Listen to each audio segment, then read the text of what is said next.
మరణం చూడకుండా అగ్నిరథంలో స్వర్గానికి వెళ్లిన మనిషి ఉన్నాడని మీకు తెలుసా?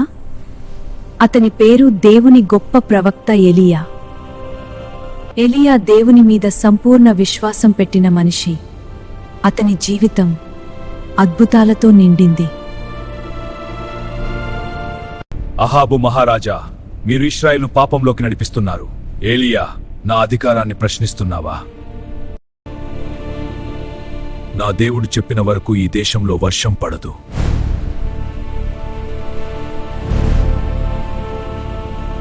తర్వాత కర్మేలు పర్వతంలో పెద్ద పోటీ జరిగింది. బాల్ ప్రవక్తలు తమ దేవుడిని పిలిచారు, కాని సమాధానం రాలేదు. ఎలీయా ఒక్కడే దేవుని ప్రార్థించాడు.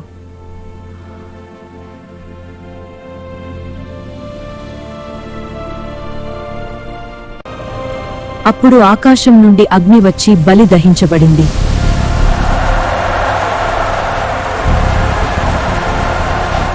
దేవుడు ఎలీయా ప్రార్థన విని మళ్లీ వర్షం కురిపించాడు. దేశం ఆనందంతో నిండిపోయింది. కాని రాణి యెజబెలు ఎలీయాను చంపాలని ప్రయత్నించింది. ఎలీయా భయంతో అడవికి పారిపోయాడు. ఒంటరిగా అలసిపోయి చెట్టు కింద కూర్చొని ఏడ్చాడు.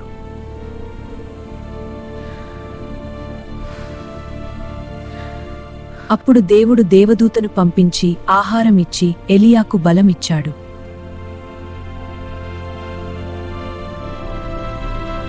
పర్వతంపై దేవుడు ఎలీయాతో మెల్లగా మాట్లాడాడు.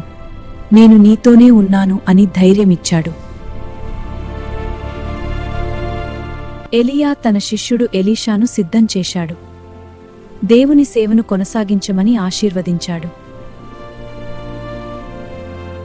ఒకరోజు వారు నడుస్తుండగా అచానక్ ఆకాశంలో అగ్నిరథం కనిపించింది.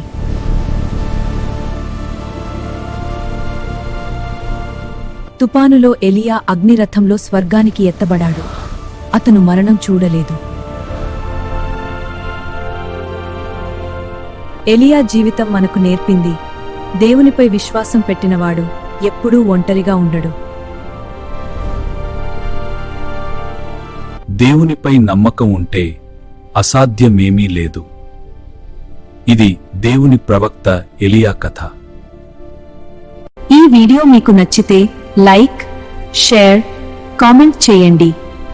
మరిన్ని బైబిల్ కథల కోసం సబ్స్క్రైబ్ చేయండి.